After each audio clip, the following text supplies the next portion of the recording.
Économie maintenant. La Chine publiera mercredi les données du PIB du troisième trimestre. Le consensus des analystes indique que la croissance s'établira certainement à 6,7% au troisième trimestre, mais les affaires du mois de septembre sont en régression et la bulle du marché immobilier pose également des risques. Tous les yeux sont rivés une fois de plus sur les chiffres du PIB trimestriel de la Chine qui seront publiés mercredi.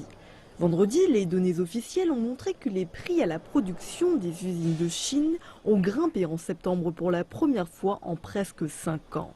La plupart des économistes pensent que le PIB du troisième trimestre s'établira à 6,7%, comme pour les 2 premiers trimestres de l'année. Je pense que basé sur les chiffres des mois de juillet et d'août, 6,7% est assez réaliste. Peut-être 6,8, peut-être 6,6, mais c'est moins réaliste. Nous pouvons voir que la consommation et les services sont en hausse à un rythme soutenu et le contrôle de la relance budgétaire permet une croissance des investissements, en particulier dans les infrastructures. Les logements sont importants et cela se voit également dans d'autres branches industrielles. Dans l'ensemble, 6,7% est un bon chiffre. L'un des plus grands casse-têtes de l'économie est la dette. Les entreprises chinoises ont 18 000 milliards de dettes, soit l'équivalent de près de 169% du PIB, selon les derniers chiffres de la Banque des règlements internationaux.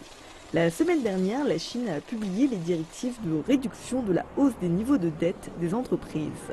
Certains analystes craignent que cela ne déstabilise l'économie. China today, a lot of debt has been accumulated. They may not necessarily a good debt. En Chine, aujourd'hui, beaucoup de dettes ont été accumulées. Ce n'est pas forcément une bonne dette, en particulier depuis 2008 et 2009. Je pense que les gouvernements locaux ont augmenté les dettes de façon significative et une partie de cet argent n'est peut-être pas bien utilisée. Aujourd'hui, c'est le moment, lors de la transition économique des anciens modèles de croissance à des nouveaux modèles de croissance. Alors, la demande n'est pas assez forte pour absorber la surcapacité. Ce sera ensuite un problème. Il faut sortir de la dette de défaut. Then it's gradually coming to be a problem. So that default has come out.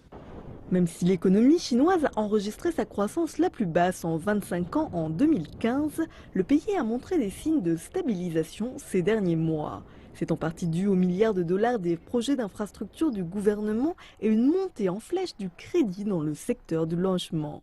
Pour l'année entière, la Chine vise toujours un PIB de 6,5 à 7%, suite aux 6,9% de l'an dernier.